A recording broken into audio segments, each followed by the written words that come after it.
स्वागत है academy of science and arts by author Prakash sir के यूट्यूब चैनल पर। आज के एपिसोड में हम बात करेंगे वो नीट 2021 क्वेश्चन पेपर एनालिसिस करेंगे। क्वेश्चन पेपर का किस प्रकार का क्वेश्चन पेपर आया था और किस टॉपिक से कितने प्रश्न पूछे गए थे, उस सारे बिंदु पर हम चर्चा करेंगे। चलिए देखते हैं आज जो चर्चा करने जा रहे हैं NEET biology question paper analysis. Biology 2021 का जो क्वेश्चन पेपर है उसका एनालाइज करने जा रहे हैं दोस्तों कि अब तक कितने टॉपिक जो है कितने टॉपिक से कितने कितने क्वेश्चंस पूछे जा चुके हैं। अगर देखा जाए तो ये जो पहला टॉपिक है लिविंग वर्ल्ड से जो है एक क्वेश्चन पूछे गए हैं दोस्तों। और बायोलॉजिकल क्लासिफिकेशन की बात करें तो एक क्वेश्चन पूछे गए हैं। और प्लांट किंगडम की बात करें तो सबसे ज़्यादा क्वेश्चन जो है दोस्तों प्लांट किंगडम से ही पूछे जाते हैं। याद रखिए दोस्तों, सबसे ज़्यादा जो क्वेश्चन पूछे जाते हैं वो प्लांट किंगडम से पूछे जाते हैं। और लगभग 5 क्वेश्चन जो है प्लांट किंगडम से पूछे जाते हैं। और एनिमल किंगडम से अगर देखा जाए तो 4 क्वेश्चन पूछे जाते हैं। अगर प्लांट किंगडम और एनिमल को जोड़ ले तो 9 क्वेश्चन जो है ये 2021 में पूछे गए थे। तो लिविंग वर्ल्ड से एक क्वेश्चन पूछे गए, बायोलॉजिकल क्लासिफिकेशन से 1 क्वेश्चन पूछे गए, और प्लांट किंगडम से 5 क्वेश्चन पूछे गए, और एनिमल किंगडम से जो है 4 क्वेश्चन पूछे गए हैं। अब मॉर्फोलॉजी ऑफ फ्लावरी प्लांट से जो है 2021 में जो क्वेश्चन पूछे गए 2 क्वेश्चन जो है पूछे गए थे। मॉर्फोलॉजी ऑफ फ्लावरिंग प्लांट से जो है क्वेश्चन पूछे गए हैं, तो 2 क्वेश्चन पूछे गए हैं मॉर्फोलॉजी ऑफ फ्लावरिंग प्लांट से। उसके बाद अगर हम बात करें एनाटॉमी ऑफ फ्लावरिंग प्लांट से जो क्वेश्चन पूछे गए हैं वो 3 क्वेश्चन पूछे गए हैं दोस्तों। एनाटॉमी ऑफ फ्लावरिंग प्लांट से जो है 3 क्वेश्चन पूछे। स्ट्रक्चरल ऑर्गेनाइजेशन इन एनिमल्स, स्ट्रक्चरल ऑर्गेनाइजेशन इन एनिमल्स से जो है प्रश्न जो पूछे गए हैं वो 2021 में नीट बायोलॉजी से वो 3 क्वेश्चंस पूछे गए थे। अगर देखा जाए दोस्तों तो सेल से हर साल जो है cell unit of life 2 question दोस्तों। अगर देखा जाए तो सेल जो है बहुत इंपॉर्टेंट टॉपिक है, जो कि आपको 9 में पढ़ना है, 8 में पढ़ना है, आपको आगे चल करके 11th में पढ़ना है, तो आगे कई सारे क्लासों में। तो इसलिए आपको इसको डीप स्टडी करना है बहुत बेहतर ढंग से, और ये देखना है कि किस पैटर्न में क्वेश्चन, क्योंकि nature of the question is most important. क्योंकि हर बार जो है क्वेश्चन का नेचर जो है चेंज हो जाता है, चीज़ें वही पूछे जाते हैं लेकिन शब्द को क्या कर देता है, वो घुमा देता है, ट्विस्ट कर देता है, जिस कारण से बच्चे फंसते हैं। तो सेल यूनिट ऑफ लाइफ से 2 क्वेश्चन पूछे जाते हैं, और आपको पता है कितना इंपॉर्टेंट है सेल इज द स्ट्रक्चरल और फंक्शनल यूनिट ऑफ लाइफ, जैसा कि आप जानते हैं। तो जैसा कि हम एक वीडियो भी सेल बायोलॉजी पर डाल चुके हैं, आप देखना चाहेंगे तो आप मेरे चैनल के प्लेलिस्ट में बायोलॉजी प्रैक्टिस सीरीज में आप जाएंगे तो वहाँ पर आपको मिल जाएगा सेल से रिलेटेड जो है बहुत अच्छा डिस्कशंस मैंने किया है।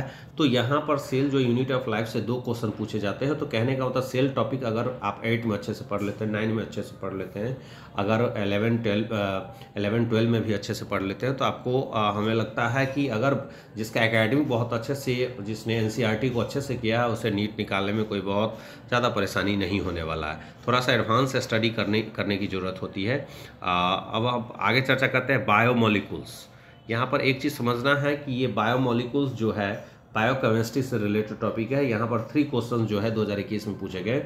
और देखा जाए सेल साइकिल और सेल डिवीज़न, ये भी सेल से ही जोड़ करके इसको देखिए। अगर आप सेल को समझ रहे हैं तो डेफिनेटली सेल साइकिल और सेल डिवीज़न को भी समझ लेंगे। तो देखा जाए तो सेल से रिलेटेड क्वेश्चन जो हो गए 2 + 7 लगभग 9 क्वेश्चन जो है पूछे गए थे नीट 2021 में। अगर हम देखें बात करें प्लांट किंगडम और एनिमल किंगडम को मिला ले तो 9 और 9 18 क्वेश्चन टोटल पूछे गए थे। सेल साइकिल और सेल डिवीजन से 7 क्वेश्चंस, और cell the fundamental unit of life से जो 2 क्वेश्चन पूछे गए थे, जो कि बहुत ही महत्वपूर्ण है आपके एग्जामिनेशन पॉइंट ऑफ व्यू से। अब अगर बात करें अगला टॉपिक तो ट्रांसपोर्ट इन प्लांट्स में जो है ट्रांसपोर्टेशन कैसे होता है उससे एक क्वेश्चन पूछा गया था। जैसे आप जानते हैं जाइलम और फ्लोएम टिश्यू के वजह से के जरिए, जैसे जानते हैं जाइलम के जरिए जो वाटर का जो है ट्रांसपोर्टेशन जो प्लांट्स में होता है जाइलम टिश्यू के जरिए, और फ्लोएम टिश्यू के जरिए जो है फूड जो है फोटोसिंथेसिस के जरिए जो प्लांट जो है पत्ती में फूड जो है प्रिपेयर होता है, तो वो जो है ट्रांसपोर्टेशन जो करने का काम करता है वो आपका फ्लोएम टिश्यू करता है। तो टिश्यू भी इंपॉर्टेंट है दोस्तों। ये ट्रांसपोर्ट इन प्लांट्स जो है एक क्वेश्चन यहाँ से पूछे गए। अगर हम यहाँ पर देखें तो देख लीजिए दोस्तों, बहुत इंपॉर्टेंट क्वेश्चन है जिस पर हम अभी चर्चा करेंगे। जैसा कि आप देख रहे होंगे कि फोटोसिंथेसिस इन हायर प्लांट्स, हम तो जानते हैं कि जो छोटे छोटे प्लांट्स होते हैं उसको जानते हैं कि उसमें फोटोसिंथेसिस कैसे होते हैं, लेकिन यहाँ जो क्वेश्चन पूछा गया है हम देखेंगे, चैप्टर वाइज क्वेश्चंस भी लेकर के आएंगे। लगभग जो क्वेश्चन पूछे गए हैं 4 क्वेश्चन जो है आपको फोटोसिंथेसिस से पूछे गए हैं दोस्तों। फोटोसिंथेसिस से जो है 4 क्वेश्चन पूछे गए हैं, तो आप समझ सकते हैं कि कितना इम्पोर्टेंट है। अगर आप फोटोसिंथेसिस को अच्छे से कर लेते हैं तो डेफिनेटली हमें लगता है कि आपको चीज़ें समझ में आ जाएगी। मुझे लगता है कि चीज़ों को समझने की ज़रूरत है मेरे प्यारे दोस्तों, बहुत इंपॉर्टेंट है आपके एग्जामिनेशन के पॉइंट ऑफ व्यू से। जो हम टॉपिक चर्चा कर रहे हैं वो आपके एग्ज़ाम में डेफिनेटली इस टॉपिक सबको आप अच्छे से कर लें, जैसा कि मैं अभी यहाँ पर बताने का प्रयास कर रहा हूँ कि ये कितना महत्वपूर्ण है। जैसा कि मैं यहाँ पर ये करने का प्रयास कर रहा हूँ कि है ना, जैसे 4 क्वेश्चन पूछे जा रहे हैं फोटोसिंथेसिस से, फोटोसिंथेसिस इन हायर प्लांट्स, तो इसको बहुत बेहतर से हम लोग समझने का प्रयास करेंगे। तो ये वीडियो कैसा लग रहा है ज़रूर कमेंट करेंगे, लाइक करेंगे, शेयर करेंगे और ज़्यादा से ज़्यादा इस वीडियो को शेयर करेंगे। और भी कुछ टॉपिक्स है जिसको हम देखने का प्रयास करेंगे मेरे प्यारे दोस्तों। ये वीडियो कैसा लग रहा है अब ज़रूर कमेंट करेंगे। थोड़ा सा टेक्निकली जो है थोड़ा सा परेशानी हो रही है, लेकिन ये ग्लिचेज हैं, ये अभी हमने ठीक कर दिया है। फिर से हम देखते हैं कि और कौन कौन से टॉपिक पूछे गए थे 2021 नीट बायोलॉजी से। हम टॉपिक वाइज एनालाइज कर रहे हैं कि किस टॉपिक से कितने प्रश्न पूछे गए थे 2021 में, उसी के तर्ज पर आप जो है टॉपिक को जो है एक्सप्लेनेशन कर सकते हैं। जैसा कि आप देख रहे हैं रिस्पायरेशन इन प्लांट्स, बहुत इंपॉर्टेंट है ये टॉपिक। यहाँ से एक प्रश्न पूछे गए हैं जैसा कि आप देख रहे हैं। उसके बाद है plant growth and development, plant का ग्रोथ कैसे होता है और डेवलपमेंट कैसे होता है, उससे जो 3 क्वेश्चंस पूछे गए हैं। डाइजेशन एंड अब्जॉर्प्शन, ये बहुत इंपॉर्टेंट है। 2 क्वेश्चन जो है पूछे गए, क्योंकि अगर हम जब भी डाइजेशन और अब्जॉर्प्शन की बात करते हैं तो कहीं ना कहीं रिस्पायरेशन, जो यहाँ प्लांट्स में रिस्पायरेशन की बात हो रही है, हम लोग एनिमल्स रिस्पायरेशन इन एनिमल्स भी पढ़ेंगे, उसको भी देखेंगे, क्योंकि वहाँ से भी क्वेश्चन डाइजेशन और ऑब्जर्वेशन कैसे होता है, प्लांट का ग्रोथ कैसे होता है, डेवलपमेंट कैसे होता है, प्लांट्स जो है कैसे सांस लेता है, कैसे सांस छोड़ता है, उसमें रेस्पायरेशन कैसे होता है, और उसमें जो है breathing and exchange of gases कैसे होता है, उसको भी देखेंगे कि ऑस्मोसिस के थ्रू होता है या डिफ्यूजन के जरिए होता है, ब्रीथिंग कैसे होता है, एक्सचेंज ऑफ गैसेस कैसे होता है, वाटर का जो है सर्कुलेशन या उसके अंदर में जो लिक्विड्स वगैरह होता है उसका सर्कुलेशन कैसे होता है, फूड का सर्कुलेशन कैसे होता है, फूड जो है फूड को कैसे ट्रांसपोर्ट करता है, ट्रांसपोर्टेशन कैसे करता है, या गैसेस का जो है एक्सचेंजेस कैसे होता है, उसको भी देखने का प्रयास करेंगे। तो यहाँ से भी आप देख सकते हैं कि 3 क्वेश्चंस यहाँ से भी पूछे गए हैं। बहुत ही महत्वपूर्ण सेशन होगा दोस्तों, ज़्यादा से ज़्यादा इस वीडियो को आप शेयर करने का प्रयास करें, क्योंकि यह नीट फाउंडेशन के लिए बहुत ही महत्वपूर्ण वीडियो हो सकता है दोस्तों। अगर हम बात करें बॉडी फ्लूइड्स एंड सर्कुलेशन की, तो यहाँ से भी आपको लगभग जो क्वेश्चन पूछे जाते हैं, वो कितने क्वेश्चन पूछे जाते हैं वो देखते हैं। बॉडी फ्लूइड्स अगर हम देखें, बॉडी फ्लूइड्स और सर्कुलेशन से तो 3 क्वेश्चंस पूछे जाते हैं आपके एग्जाम में। और अगला जो है लोकोमोशन एंड मूवमेंट, यहाँ से जो है 4 क्वेश्चन जो है लोकोमोशन और मूवमेंट से, मतलब प्लांट्स में लोकोमोशन और मूवमेंट कैसे होता है उससे रिलेटेड, या बॉडी फ्लूइड्स और सर्कुलेशन कैसे होता है उससे 3 क्वेश्चंस। और breathing and exchanges of gases जो है कैसे होता है, पेड़ पौधे जो है कार्बन डाइऑक्साइड लेता है तो कैसे लेता है, और ऑक्सीजन अगर छोड़ता है तो कैसे छोड़ता है, उसको ऑक्सीजन कहाँ से मिलता है, कैसे वो फोटोसिंथेसिस करता है, ये क्लोरोप्लास्ट क्लोरोफिल, वो क्लोरोफिल कैसे बनाता है, या क्लोरोफिल कैसे बनता है, या पत्ती जो है कैसे बनती है, या फूल कैसे बनती है, या सीड्स कैसे तैयार करता है, वो जो भोजन बनाता है भोजन का प्रोसेस क्या है। सीधे हम कहते हैं कि प्रकाश पत्ती के द्वारा, पेड़ के पत्ती के द्वारा भोजन बनाने की प्रक्रिया को हम प्रकाश संश्लेषण कहते हैं। या अल्टीमेट गोल क्या होता है कि फूड प्रोडक्शन करना खुद के लिए, सेल्फ के लिए, ताकि जो है अपना सही से जो है उसका डेवलपमेंट हो सके। आगे चलते हैं, आगे भी समझने का प्रयास करते हैं। देखिए दोस्तों बहुत इंपॉर्टेंट है, जैसा कि आप देख रहे हैं यहाँ पर है sexual reproduction in flowering plants. Flowering plants में जो है सेक्सुअल रिप्रोडक्शन कैसे होता है उसके बारे में जो है 3 क्वेश्चंस वहाँ से पूछे जाते हैं। अगर ह्यूमन रिप्रोडक्शन की बात करें तो वहाँ से 3 क्वेश्चन पूछे जाते हैं।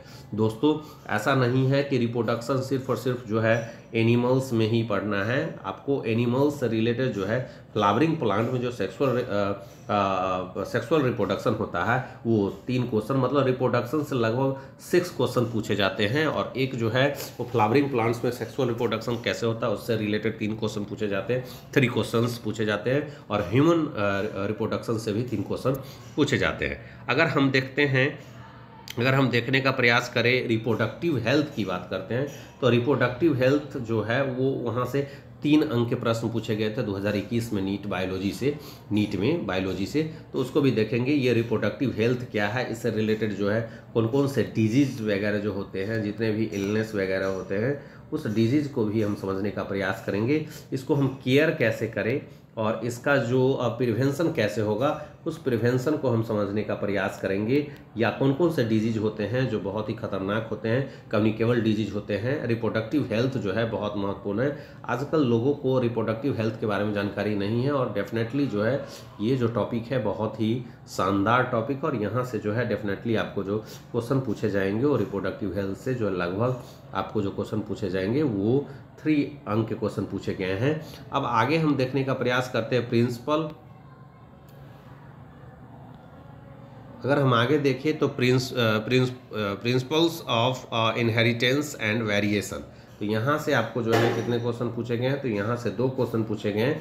तो यहाँ पर आपको ग्रेगर जॉन मेंडल का जो इनहेरिटेंस लॉ है ना, जेनेटिक्स लॉ है, उसको हम समझेंगे। और वेरिएशन कैसे होता है, कई बार म्यूटेशन के वजह से भी वेरिएशन होता है, या डीएनए आरएनए डीएनए के वजह से भी जो है एक जीव से दूसरे जीव में जो है वो क्या होता है, इंडिविजुअल डिफरेंसेस पाई जाती है। तो डेफिनेटली इसको भी हम बहुत बढ़िया से समझने का प्रयास करेंगे। और ये जो है 2 अंक के यहाँ से टॉपिक पूछे गए हैं। अब है मॉलिक्यूलर बेसिस ऑफ इनहेरिटेंस। ये बहुत ही डीप टॉपिक है, और दोस्तों यहाँ पर 10 क्वेश्चंस पूछे गए थे मॉलिक्यूलर बेसिस ऑफ इनहेरिटेंस। यहाँ पर कहीं ना कहीं इनहेरिटेंस से रिलेटेड जो है आपको मॉलिक्यूलर बेसिस क्या है, यहाँ पर इसमें डीएनए का मॉलिक्यूलर बेसिस आ जाएगा, या आरएनए का मॉलिक्यूलर बेसिस आ जाएगा। हम जो है डीएनए का डबल हेलिक्स मॉडल की बात करते हैं, कभी जीन ट्रांसप्लांटेशन की बात करते हैं, जीन मैपिंग की बात करते हैं, तो वहाँ पर जो है ये टॉपिक डेफिनेटली आपको देखने को मिलेगा। अगर हम बात करें और भी कुछ टॉपिक देखें, तो एवोल्यूशन से रिलेटेड जो है क्वेश्चन जो है एक क्वेश्चन पूछे गए हैं। एवोल्यूशन, जैव विकास, जैसे कि लैमार्क ने दिया था, कार्ल लिनियस ने दिया था, जैसे आप जानते हैं, और भी बहुत सारे ट्रेविरेनस ने जो है बायोलॉजी शब्द का प्रयोग किया था। एवोल्यूशन जो है कैसे कैसे जो है एक जीव से दूसरा जीव, एक ऑर्गेनिज्म से दूसरा ऑर्गेनिज्म कैसे धरती पर आया, जैसे ब्लू ग्रीन एल्गे जो है पहला जीव जो है धरती पर आया था। और आपको पता है कि जो भी धरती पर जो जीव आया था वो आया था प्रोकैरियोटिक सेल से बना हुआ था, वो एक प्रोकैरियोटिक सेल से बना हुआ था, क्योंकि इसमें क्या था कि हाफ जो है, हाफ अगर देखा जाए तो हाफ जो है लिविंग ऑर्गेनिज्म वाला मेरिट था, और हाफ जो है नॉन लिविंग ऑर्गेनिज्म वाला मेरिट था, उसकी भी बात कर रहे हैं दोस्तों। तो एवोल्यूशन से रिलेटेड भी एक क्वेश्चन पूछे गए हैं। अगर हम बात करें आगे ह्यूमन हेल्थ एंड डिजीज से संबंधित, तो ह्यूमन हेल्थ एंड डिजीज से संबंधित जो है बहुत इंपॉर्टेंट है ये। अगर देखा जाए तो ह्यूमन हेल्थ से संबंधित 3 क्वेश्चंस पूछे गए हैं। ह्यूमन हेल्थ से रिलेटेड जो है मानव स्वास्थ्य और उससे रोग, बहुत सारे रोग, जैसे विटामिन की कमी से, प्रोटीन की कमी से बहुत सारे रोग होते हैं। अगर हम देखें फैट की कमी से बहुत सारे रोग होते हैं, मिनरल्स की कमी के कारण बहुत सारे रोग होते हैं, तो बहुत सारे रोग होते रहते हैं उसके वजह से। Strategy for enhancement in food production, मतलब फूड प्रोडक्शन को कैसे बढ़ाया जाए, फूड प्रोडक्शन को कैसे बनाए, उससे संबंधित भी जो है 3 क्वेश्चन पूछे गए थे। तो इसको ये वीडियो कैसा लगा जरूर कमेंट करें, लाइक करें, शेयर करें, ज़्यादा से ज़्यादा शेयर करें इस वीडियो को दोस्तों, क्योंकि अगर आप कमेंट करेंगे तो 2020 में जो है टॉपिक वाइज एनालिसिस हम करेंगे। तब तक के लिए जय हिंद, वंदे मातरम। सब्सक्राइब करें मेरे चैनल को। धन्यवाद दोस्तों।